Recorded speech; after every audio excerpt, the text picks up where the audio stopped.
ঢাকা মহানগর এলাকায় আইনশৃঙ্খলা পরিস্থিতি স্থিতিশীল রাখার লক্ষ্যে পুলিশের টহল কার্যক্রম আকস্মিক পরিদর্শন করেছেন স্বরাষ্ট্র উপদেষ্টা লেফটেন্যান্ট জেনারেল মোহাম্মদ জাহাঙ্গীর আলম চৌধুরী। আজ বুধবার ভোরে রাজধানীর বিভিন্ন গুরুত্বপূর্ণ পয়েন্ট ও মোড়ে স্থাপিত পুলিশ সহ অন্যান্য আইনশৃঙ্খলা বাহিনীর সমন্বিত চেকপোস্ট বা তল্লাশি চৌকির কার্যক্রম ও কয়েকটি থানা ঘুরে দেখেন তিনি।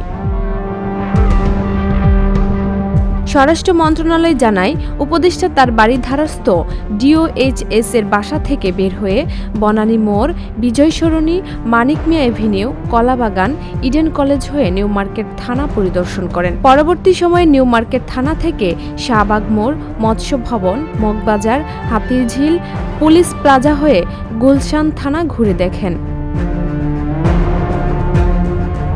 পরিদর্শন শেষে গুলশান থানা থেকে ইউনাইটেড হাসপাতাল হয়ে বাড়িধারার বাসায় ফিরে যান স্বরাষ্ট্র উপদেষ্টা। পথিমধ্যে তিনি আশেপাশের কিছু অলিগলিও ঘুরে দেখেন।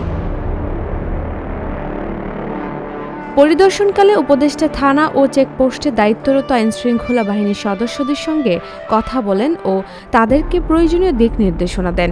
একই সঙ্গে রাজধানীসহ সারা দেশের আইনশৃঙ্খলা রক্ষায় নিরাপত্তা বাহিনীর সদস্যদের সর্বোচ্চ সতর্ক থাকারও নির্দেশনা দেন তিনি। ডেস্ক রিপোর্ট, ভোরের পাতা।